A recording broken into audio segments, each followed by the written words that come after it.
Tout le monde, c'est Robin Off. Aujourd'hui, on se retrouve pour une toute nouvelle vidéo. Aujourd'hui, on va réagir à la nouvelle vidéo de Lucas Parlefin sur le Grand Prix de Chine et ça commence dès maintenant. Comment ils vont? C'est-à-dire les deux Ferrari sont disqualifiés? Aïe. Comment ça? D'expliquer un truc, moi je suis un nerveux, donc là à tout moment ça part en fait. Ferrari disqualifié. C'est malade leur histoire. Le pire c'est qu'il n'y a pas que ça. Lando a aussi de quoi s'inquiéter, une Alpine est aussi disqualifiée, un Français dans le top 5. Wow. On est qu'au deuxième Grand Prix les gars, faut se calmer. Et oui, on est un parti bon sur les Grand chapeaux Prix. de roue de tous les côtés, ça promet. Ce week-end c'était le Grand Prix de Chine et c'est Oscar Piastri qui s'est imposé devant Lando Norris et George avec Russell. Maxime. Allez on en parle. Parce qu'on charbonne pour sortir les vidéos le plus rapidement possible et te mettre comme lui là. Je te jure, il a charbonné. Abonne-toi, mets-moi un grand pouce levé. Ouais, Et faites comme, surtout s'il te plaît, faites comme lui. profite de cette vidéo. T'inquiète, on profite bien de ta vidéo, mon ref. Merci. On va pouvoir en parler, ça va être cool. Ma note pour ce Grand Prix de Chine, c'est 2 sur 5. Waouh, 2 sur 5 le GP. Wow. Bon, du coup, on va s'arrêter dans la vidéo. Moi, je vais vous donner ma note. Franchement, allez, juste ce que je viens de voir, je mettrai un 3 sur 5 sur le Grand Prix. Le Grand Prix était quand même intéressant. Ah, je te jure, il a trop le seum. 2 sur 5, je suis choqué. Je m'attendais pas à voir aussi peu. Excusez-moi, je remets bien le siège pour qu'on se mette bien.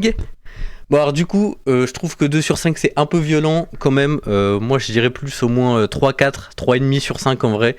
J'ai quand même passé un bon moment en soi sur le Grand Prix. Enfin, sur tout le week-end, hein, parce qu'on va parler du week-end en général. Mais bon, maintenant on va l'écouter. J'ai envie de vous dire, heureusement qu'on a eu le sprint. Hein. Parce que dimanche, j'étais comme ça. Rompiche à souhait. Alors en soi, ça va, on a eu vraiment pire. Mais bon, on est passé de 2 arrêts à un seul, ce qui a bien fumé la strat. Le poleman a gagné. C'était pas la course de l'année, ça contraste surtout beaucoup avec ce qu'on a vu à Melbourne. Après, j'avoue, la partie sprint, elle fait du bien. La victoire de Lewis, là, un petit bon. Régal. D'ailleurs, vous allez me dire qu'on aime le sprint que quand c'est lui qui gagne. Et vous aurez raison, les gars. Permettez-moi juste une petite correction. On aime le sprint quand c'est la première course que Lewis gagne dans une Ferrari. Merci, bonsoir. Vous mettez quelle note à ce GP? Bon, ok, il en aborde pas trop, mais bon, pour vous expliquer rapidement le contexte, du coup, c'est la première victoire de Ferrari pour, en sprint pour Hamilton et pour Ferrari. Donc du coup, c'est quand même pas n'importe quoi. Enfin, c'est quand même, ça sent bon pour la suite. Mais bon, malheureusement, sur les vrais points, on va dire sur le vrai Grand Prix, c'est là où ça a un peu été défaillant, malheureusement. Mais bon, ça va, ils n'ont pas été non plus si catastrophiques. Oui, après, il a raison, un peu rompiche. Oui, bon, après, il était un peu rompiche, mais bon, ça va. Je trouve qu'on a vu pire, quand même. Bon, Le classement de ce Grand Prix. Piastri vainqueur devant Norris et Russell, Max et P4. Alors, du coup, oui, on va parler vite fait rapidement de Piastri. Piastri, voilà, pour moi, il est... Enfin, dans McLaren, dans l'écurie McLaren, celui que je préfère, c'est plus Piastri que Norris. Voilà. Je suis pas fan de McLaren, mais bon, on va dire que ça me fait plaisir de voir Piastri devant Norris parce que franchement, voilà. Bon, bref, on s'en fout. Donc du coup, Piastri, Norris, Russell, Verstappen, Ocon, Antonelli, Albon, Bierman, Stroll et Sainz. Ah oui, ça aussi, Sainz. Bon, il va l'aborder. On va continuer. Esteban P5, Antonelli est 6ème, Alex Albon P7, Berman P8, Lance Stroll est 9 et c'est Carlos Sainz qui ferme ce top 10. Piastri devant Norris, je te jure. Le vainqueur de ce Grand Prix de Chine, c'est Oscar Piastri. Lui, il nous fait un week-end aux petits oignons. Attends, qu'il avait aurait dû être chez Alpine, hein. Parce que si vous vous demandiez s'il était numéro 2, je crois que vous avez la réponse. P2 sur le sprint dans une McLaren moins bien réglée ou en tout cas pas encore optimisée. Officiellement, il est pilote numéro 2. Hein. Officiellement. Son coéquipier, je précise. Pole position samedi. On lui demandait plus de vitesse en qualif, apparemment il suffisait de le dire. Et une victoire pleine de maîtrise le dimanche. En Chine, Oscar avait la rage. Il était pas là pour trier les lentilles. Après Melbourne et son erreur terrible de conséquences, certains l'ont enterré. Il a montré qu'il faudrait compter sur lui. Dans une voiture difficile à exploiter, il a tout bien fait, il n'y a pas eu d'erreur, aucune approximation, et c'est cette qualité qui lui permet de se replacer au championnat du monde. Bon, Comme d'habitude, on parle de ça en fin de vidéo. Oscar, son week-end, il l'a construit pas à pas, session par session, pour arriver à ce résultat qui le place là où on le voit depuis des années, c'est-à-dire un candidat au titre.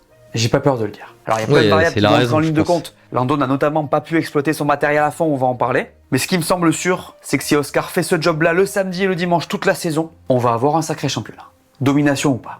Bref, c'est sa troisième. Pour l'instant, j'avoue, on a du poulet. Mais bon, après, c'est les 2 premiers Grands Prix. Généralement, au bout du 4e, on a réellement la fin. Enfin, on peut deviner la fin. Troisième victoire en carrière, sa première pole position, et ça nous amène vers des choses assez intéressantes. Et si on parlait de Lando un peu, là aussi, il y a pas mal de choses à dire. La voiture n'était pas facile à conduire ce week-end, Il a eu beaucoup de mal sur le sprint, vous l'avez vu. L'erreur qui lui fait perdre toutes ses places, il doit pas la faire en vrai. En course, il a des soucis de fiabilité puisque sa pédale de frein déconne dans le dernier quart du Grand Prix. Ah oui, à la fin, ils avaient plus de frein. Ah, c'est vrai que c'était un moment important. À voir si McLaren suit les évolutions ou pas, c'est surtout ça.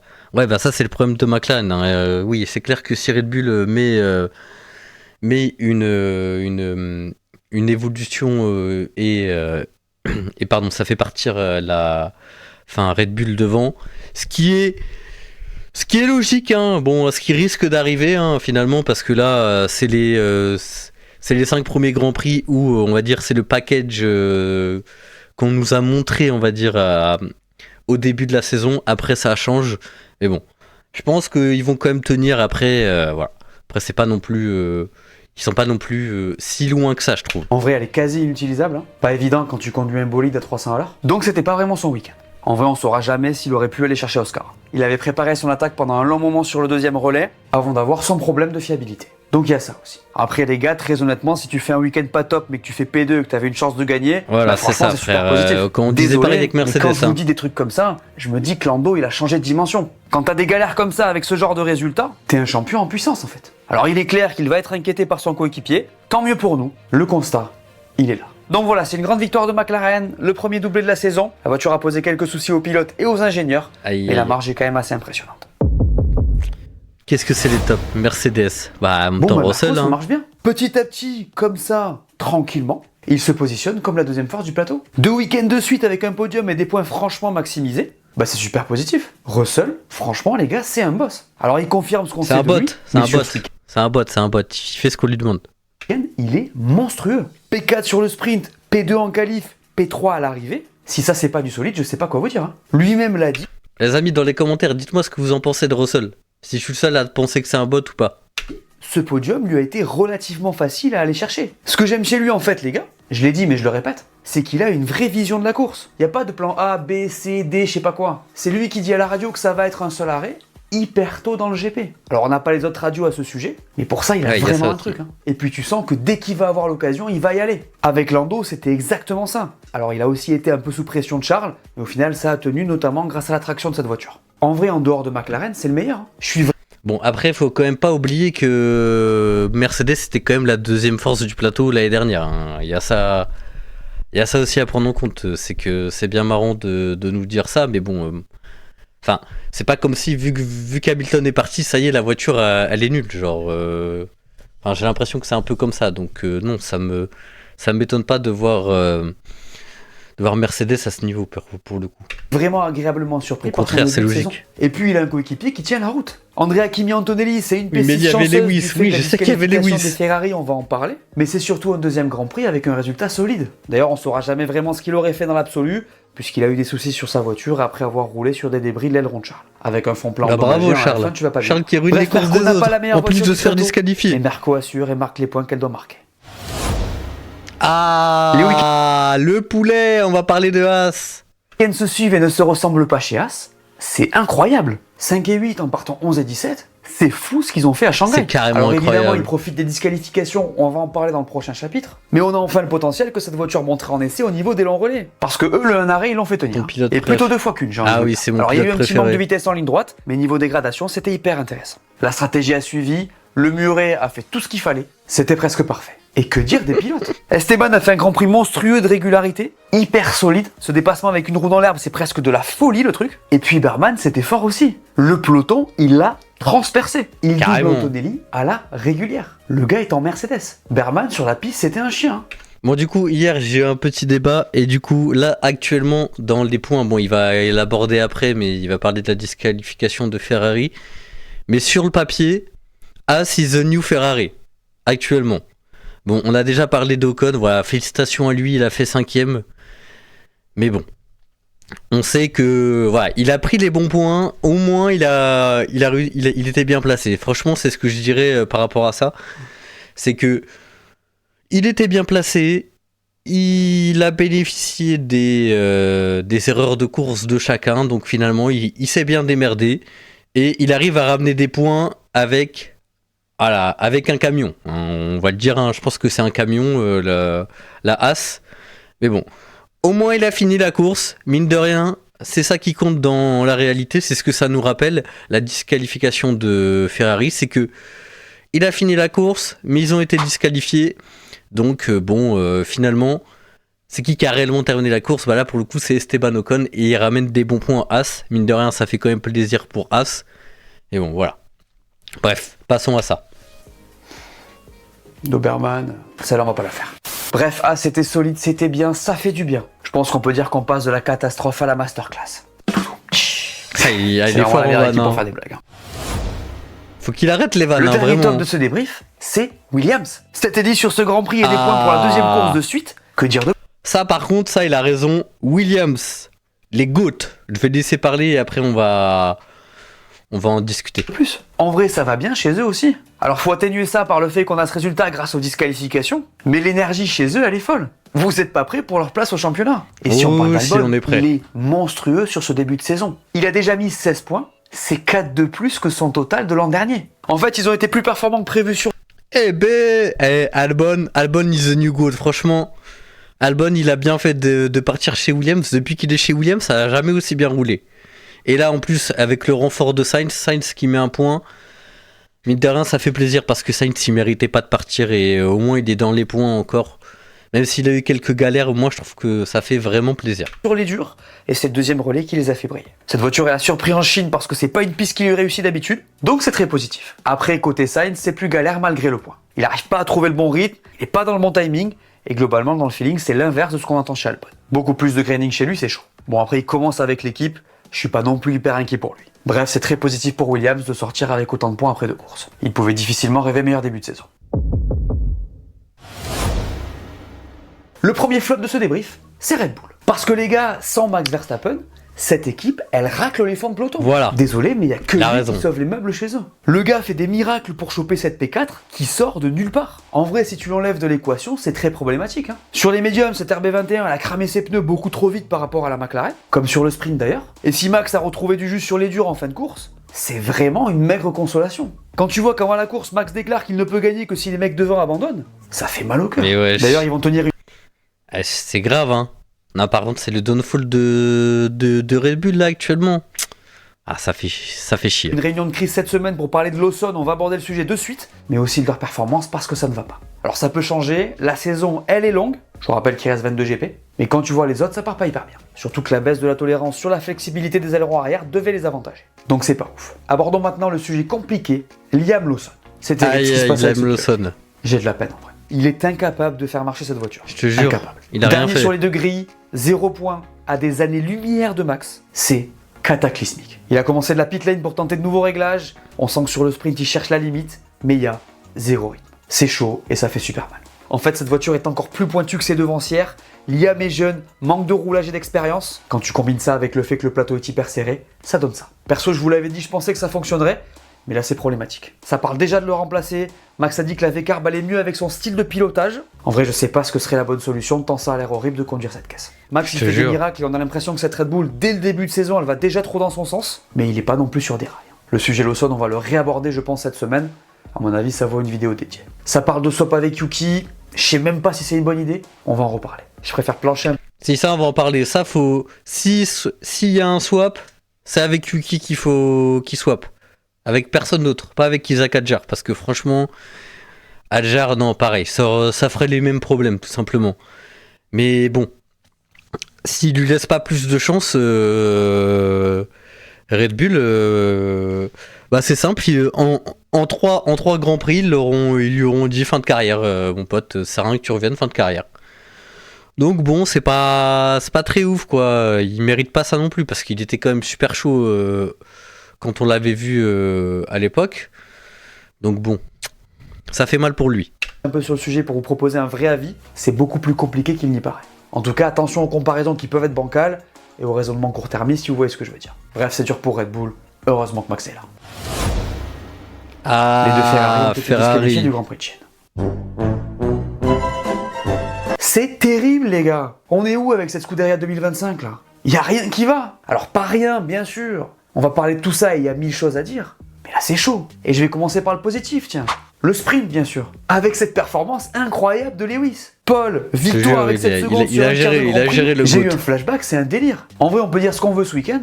Ce résultat, c'est un moment d'histoire. Parce que c'est la première fois qu'il gagne quelque chose avec les rouges et que ça va sûrement lui enlever un peu de pression. Ouais, ça va lui enlever de la parce pression. que c'est la première fois que Ferrari fait pole et victoire sur un sprint. Ouais, ce qu'il vient de dire, c'est que c'est la première fois qu'il vient de faire pole et victoire. Et donc moi, ce que je pense, c'est que là, avec le sprint, Hamilton a montré qu'il avait les crocs. Enfin, vous savez ce qu'on lui disait au premier GP, oui, Hamilton, ça y est, il est finito, etc. Moi, je pense qu'avec ce sprint, il vient de démontrer qu'il a clairement la hargne et qu'il est prêt à se battre. Juste, va falloir l'écouter. Et Charles Leclerc, désolé, mais clairement pilote, second pilote.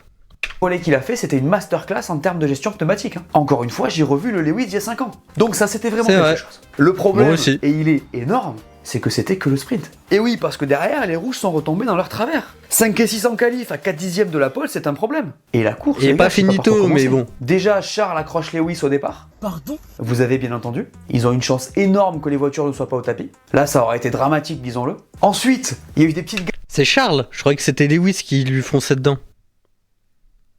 Moi, je croyais que c'était Lewis qui avait foncé dans Charles. Galère entre pilote et ingénieur, encore une fois. Je sais que c'est la course et tout, mais disons que la communication n'est pas hyper fluide. Charles, il est très piquant. Lewis, c'était un peu la continuité de Melbourne. Ah, et par contre, le fait que Charles qui dise oui, Lewis Hamilton, je l'ai déposé après qu'il ait demandé 40 fois de se dépasser par Charles Leclerc, ça m'a quand même bien fait rire de la part de Charles Leclerc en mode ouais, j'ai déposé Lewis Hamilton, sauf que dans l'histoire, dans le papier, c'est Lewis Hamilton qui a mis les points en fait. Genre, les seuls points qu'ils ont réussi à mettre, c'est grâce à Hamilton.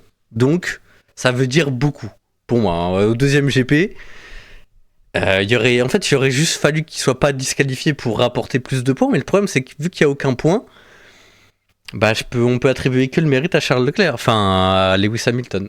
Après, vous allez me dire bandeur de Lewis Hamilton, mais bon. Vu tout ce qu'il défend, etc., on peut le dire, ça reste le GOAT. Voilà, vous êtes d'accord ou pas d'accord, pour le coup, c'est le GOAT. On sent que c'est pas encore établi dans l'exécution, tout ça. Et puis on a retrouvé le bon vieux Lewis que j'adore. Celui qui, quand on lui demande de laisser passer, répond qu'il se rapproche. Ça, c'est mon Lewis. Ça, c'est un bon... Ça, c'était bien, ça. Là aussi, flashback. 2016, par contre. C'est aussi pour ça que ça va pas être évident à gérer. Là, ils ont perdu un peu de temps sur la manœuvre. Charles s'en déplaint un peu. C'est un petit peu tendu, quand même. J'ai tellement hâte de voir la prochaine fois qu'ils seront ensemble. Bref, c'était pas ouais, moi juste aussi. Un mot sur Charles, les gars, qui soi-disant n'était pas à l'aise sur ce circuit. Frérot, t'es plus à l'aise sans aileron avant qu'avec. À quel moment t'es pas à l'aise? C'est incroyable ce qu'il nous a fait Charles sur ce Grand Prix. Plus rapide que son coéquipier, assez nettement, sans aileron. Les gars, je comprends plus rien. À part que cette Ferrari a l'air de mieux marcher sans l'une des pièces les plus importantes de sa structure. Et ce que ça veut dire, ce que ça nous dit aussi, c'est qu'il y a trop de charge sur la voiture. Parce que du coup, vu qu'il y avait 1 kilo de moins sur la voiture, c'est qu'il y avait, du coup...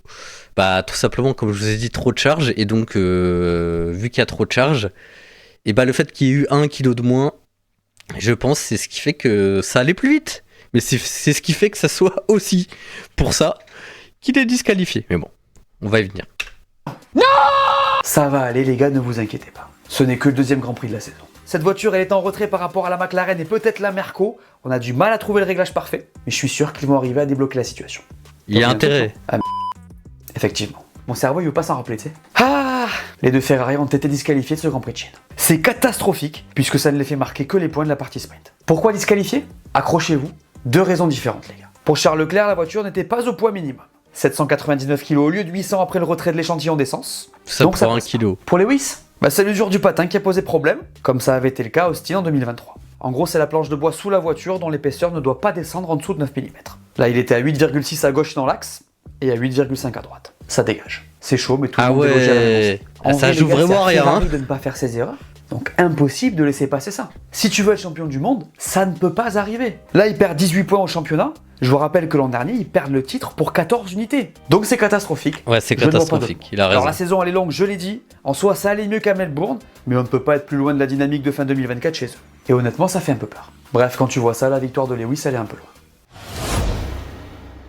Dans les flammes de ce Grand Prix, Racing Bulls. Malheureusement, chez eux, on a encore gâché une grosse opportunité. Et oui, parce que si les pilotes ont été solides, Yuki fait des points en sprint et les deux voitures jouent le top 10 dimanche, eh ben ils ont bazardé tout ça avec la stratégie. Parce que si les deux arrêts semblaient être le choix idéal pour cette course, ben les équipes ont vite réalisé qu'il fallait passer à un seul stop. Et ça pique parce que les mecs avaient fait le job en fait. La voiture, elle est solide, y a rien à dire sur son rythme, c'est limite si elle est pas mieux que la Red Bull, mais avec des cols comme ça, malheureusement, ça peut pas marcher. D'ailleurs, je dis elle est solide, mais à quel moment l'aileron de Yuki pète tout seul comme ça? Expliquez-moi. Après, il y a du positif quand même. Du côté d'Isaac, c'est un bon week-end. Globalement, il met tout ensemble. Samedi en qualif, il est P7 et bat son coéquipier, plus Andrea Kimi Antonelli qui roule dans une Mercedes, accessoirement. Et puis ce que j'aime vraiment chez ce mec, c'est que malgré ça, il est pas content. Le gars fait P7 sur la grille, mieux que meilleur des autres, et il te dit qu'il est dégoûté. J'aime ce tempérament. Il a raison, il a raison. Après ça, il finit son premier GP en F1 et sort des points à cause de la strat. En course, il y a un petit manque d'expérience qui est normal. J'ai hâte de le voir quand il sera 100% prêt. Il a donc mis l'Australie derrière lui. Bref, Racing Bulls a gâché, mais Isaac a bien roulé. Finalement, c'est un peu ça qu'on voulait en vrai. C'était que Isaac Hadjar il s'en sorte bien et que tout simplement, bah, qu'il termine le Grand Prix. Franchement, je trouve que c'est comme il disait, c'est plutôt une bonne nouvelle en vrai. Ça fait plaisir de voir Isaac Hadjar terminer le Grand Prix et de nous prouver que finalement c'était qu'une erreur. C'était que le premier GP en fait. Enfin, tout ce que je vous ai dit dans la dernière vidéo par rapport à ça. D'ailleurs, si vous l'avez pas vu, allez là ou là. Je sais pas, bref. Donc n'hésitez pas à regarder la première si vous ne l'avez pas vue. Et on est reparti. Ça fait toujours 0 chez Alpine, les gars. Je vous avoue que ça pique un peu. Aïe. Parce que, je sais pas. Après les essais, ils avaient l'air bien, on l'avait dit. Il y avait une petite hype. Et ben non. C'est toujours 0. Alors ça va sûrement aller mieux à un moment donné, ils vont scorer. Mais j'avoue que sur le papier, ça rame un peu quand même. Parlons donc un peu de ce week-end chinois pour eux. Je vous préviens, ça va être assez rapide. C'était un circuit qui allait pas trop à la voiture, donc pas évident de base. Et bon, Pierre a fait le max sur les deux courses. Il s'est rapproché du top 10 puisqu'il finit 11, avant de se faire disqualifier pour non-respect du poids minimum à l'arrivée. Non, c'est pas vrai. 799 kg, c'est 1 kg de moins que la règle, donc circuler, y a rien à voir. De son côté, Douane a fait ce qu'il a pu. J'avoue que sur la défense, il a été très border, d'ailleurs, il prend une pénalité méritée. Mais bon, ça suffira sûrement pas pour lui faire garder sa place. Il sera disqualifié par la même chose que Hamilton, ça fait... La semaine dernière, je vous avais demandé qui, selon vous, était favori pour le titre mondial, et vous avez répondu. Toi, Milou, tu nous dis, pour l'instant, McLaren et Lando ont beaucoup trop d'avance sur le peloton. Il faudra un immense step en avant pour Ferrari, Red Bull et Mercedes. Et Max, c'est Max, et il peut nous sortir un lapin du chapeau. Je peux pas te contredire, même si Red Bull, pour le moment, c'est pas évident. Ça pense quoi du côté de Sol? Max, oui, c'est pour le moment favori car il sait... possède la meilleure voiture. Mais en fonction du développement de la voiture, Max peut toujours être menaçant en fin de saison. Est-ce que tu n'oublierais pas un certain Oscar Piastri? Tout ça m'amène donc à la question du jour. Et messieurs, dames, je vous rappelle qu'à la fin de l'année, je ferai un tirage au sort parmi les commentaires sélectionnés pour un gros cadeau. Donc ceux qui passeront à l'écran auront une chance sur 50 de gagner. À vos claviers. La question du jour est donc la suivante. Selon vous, Oscar Piastri est-il candidat au titre mondial? Comme d'habitude, je sélectionne 2 commentaires. Alors du coup, est-ce que selon vous, qu'est-ce qu'il a dit? Oscar Piastri est-il favori au titre mondial? Je pense qu'il peut l'avoir, mais bon, ça va être galère, hein. Ça va être galère, malheureusement. On parle au prochain débrief. Jetons maintenant un œil au championnat. Chez les pilotes, Lando est toujours leader devant Max. Piastri ouais, bon, ça a pas trop bougé. Bon, les amis, hop, on revient full cam. Maintenant, on va regarder une vidéo. Alors là, pour le coup, j'ai hâte de la voir, mais peut-être pas dans le bon sens du terme. On va regarder la vidéo de Jojol avec Milo Maker et j'ai hâte de voir comment Jojol va nous expliquer ce que fait Milo Maker. Donc ça va être assez drôle.